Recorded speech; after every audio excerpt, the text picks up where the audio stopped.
काय अर्थ खातं यापूर्वी काय अर्थ खातं या राज्यामध्ये नव्हतं का?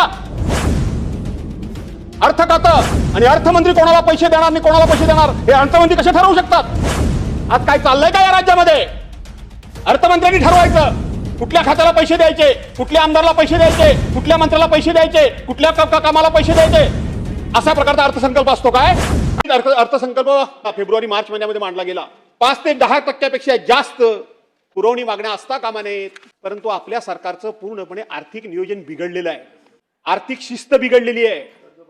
या महाराष्ट्राचं पूर्णपणे अर्थकारण आणि एकेकाळचा शिल्की अर्थसंकल्प मांडणारा महाराष्ट्र आज दिवसागणिक त्या ठिकाणी तुटीचा अर्थसंकल्प मांडायला लागला. अध्यक्ष महोदय, दादा हे राज्याचे अर्थमंत्री आहेत, पण आता सभागृहामध्ये किंवा सभागृहाच्या बाहेर दिल्लीच्या नेत्यांच्याकडे तुम्ही आपसातच एकमेकांच्या तक्रारी करायला लागले आहात. आपसातच भाजपवाले सुद्धा अर्थ खात्याबद्दल तक्रार करतायत. आज तुम्ही अशा पद्धतीने पैसे मांडताय आणि वाटेल तेवढे पैसे द्यायचे जाहीर करताय आणि दुसऱ्या बाजूला राज्याच्या डोक्यावर कर्जाचा डोंगर उभा करताय. पण माझं राज्य आर्थिक दृष्ट्या डबघाईस यायला लागलंय. करून करून काय करणार आहात तुम्ही?